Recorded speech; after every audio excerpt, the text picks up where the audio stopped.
mga balitang napapanahon, programa at proyekto ng pamahalaang panlalawigan ng Quezon, mga serbisyong tuloy-tuloy na hinahatid sa bawat Quezonian para sa mas maunlad na lalawigan ng Quezon.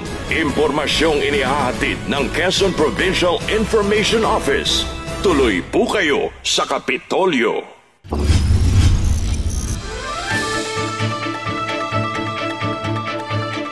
Magandang araw, lalawigan ng Quezon.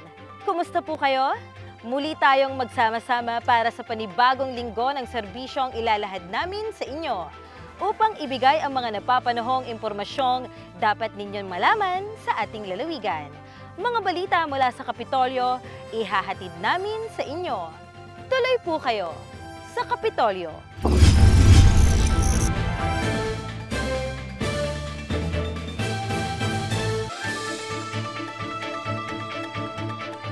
Para sa unang balita, produktibong nakipagpulong si Governor Dr. Helen Tan sa iba't ibang tanggapan at ahensya ng lalawigan ng Quezon upang mapag-usapan ang mga handog na programa at proyekto ngayong taong 2024. Alamin ang iba pang detalya sa report ni Dave Day Parine.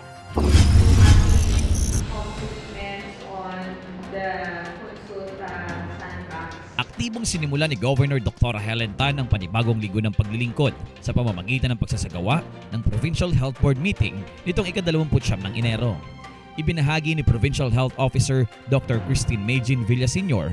ang ilang mga ulat patungkol sa usaping pangkalusugan ng lalawigan ng Quezon, kung saan naman ay nagbigay direktiba si Governor Dr. Helen Tan na bigyan siya ng direktang impormasyon sa kalagayan ng mga mamamayang nangangailangan ng komprehensibong gamutan upang agarang matugunan ito. Binigyang pansin din ng gobernadora ang sektor ng edukasyon sa ginanap na pagpupulong kasama ang DepEd Quezon. Nagkaroon ng diskusyon sa mga proyektong layong maitaas pa ang kalagayan ng edukasyon sa lalawigan at isa na rito ang Project Kid Bibo na malaki ang natutulong upang mas mapaigting ang kasanayan ng mga mag-aaral sa pagbasa at pag-unawa. Samantala, masaya si Governor Dr. Helen Tan sa naging proseso at pagsusumikap ng bawat tanggapan ng pamahalaang panlalawigan upang masiguro na makukuha ang 2024 Seal of Good Local Governance. Kung kaya't siya'y nagpasalamat dahil napapanatili ang maayos at sapat na pamamahala sa lalawigan ng Quezon. Ako, si Dave Day Parine. Tuloy po kayo sa Kapitolyo.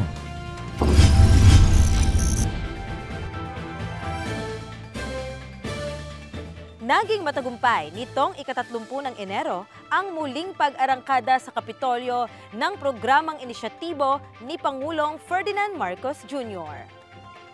Ang kadiwa ng Pangulo ay binubuo ng iba't ibang ahensya ng pamahalaan na naglalayong mailapit sa mamimili ang samut-saring produkto gaya ng sariwang mga prutas at gulay na mabibili sa murang halaga dahil ito ay direktang nanggagaling sa mga manufacturer o magsasaka.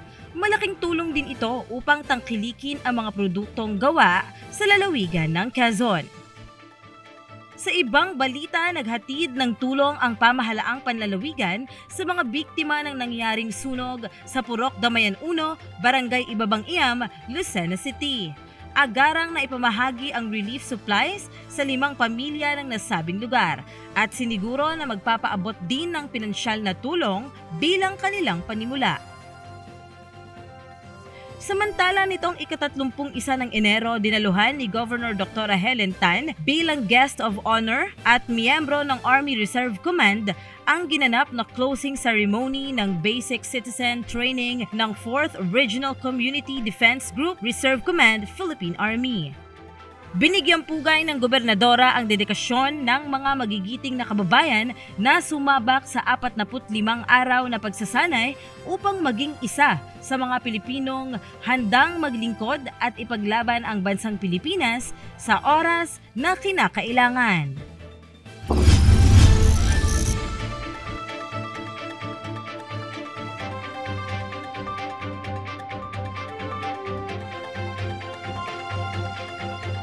Bagong halal na mga punong barangay mula sa iba't ibang bayan ng Quezon, sinigurong makikipagbalikatan sa pamahalaang panlalawigan para sa maayos na paghahatid ng serbisyo. Ang ibang detalye alamin kay RC Romulo. Sinikap namin na makapag-isip kung papaano mapapadaloy papunta sa inyong mga kabarangay ang serbisyo na kinakailangan. Sa paglalayong maisakatuparan ang mga nakapaloob sa healing agenda ni Governor Dr. Helen Tan, nagsama-sama nitong ika-30 ng Enero ang 1,242 punong barangay mula sa mga bayan ng 4 na distrito ng lalawigan ng Quezon. Katuwang ang Department of Interior and Local Government sa ginanap na forum at consultation na naglalayong mabigyan ng mahahalagang kaalaman ang mga kapitan na magsisilbing gabay para sa mas maayos na pamamahala at panunungkulan sa kanilang nasasakupang barangay. Hinahangad naman na sila ay magiging matibay na katuwang sa lahat ng gawain ng pamahalaang panlalawigan upang maihatid sa bawat mamamayan ang tulong na kanilang kinakailangan.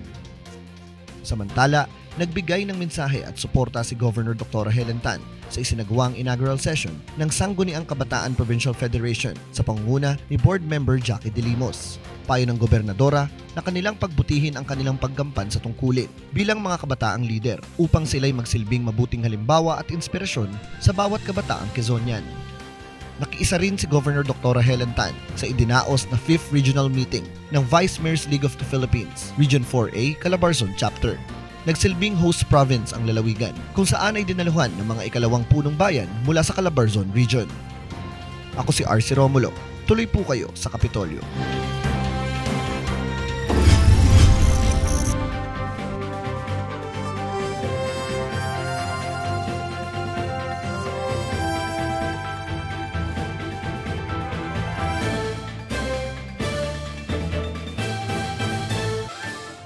Balita, nagtungo sa bayan ng San Antonio si Governor Dr. Helen Tan upang pangunahan ang formal na pagbabasbas ng mga infrastrukturang proyekto na mapapakinabangan ng mga residente nito.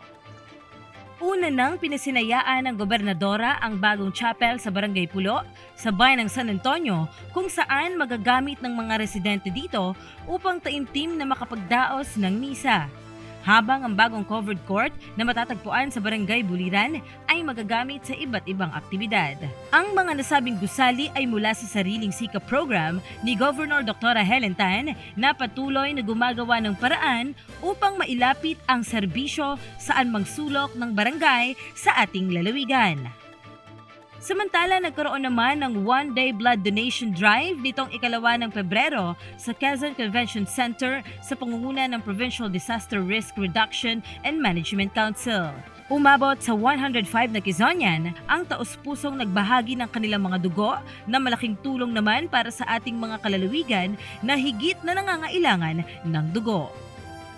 So sa ating pong mga kababayan, hinihiling, taos-pusong hinihiling ng ating inalalawigan na tayo po'y makisa.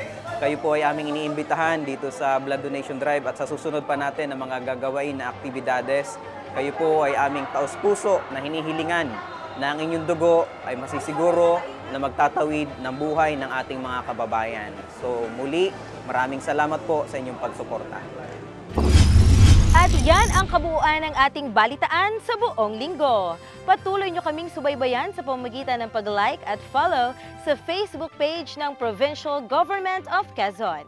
Magkita-kita muli tayo sa susunod na linggo para sa mas malawak na paglilingkod ng serbisyong tunay at natural. Sa ngalan po ng pamunuan ng Quezon Provincial Information Office, ako, si Jaya Escalderon, na nagsasabing kung sama-sama, kayang-kaya. Tuloy po kayo sa Kapitolyo.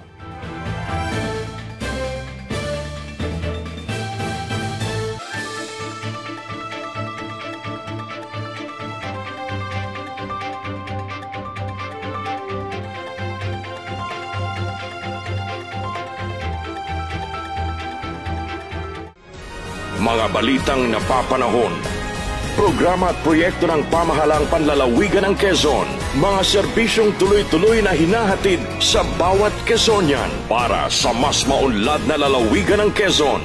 Impormasyong inihahatid ng Quezon Provincial Information Office.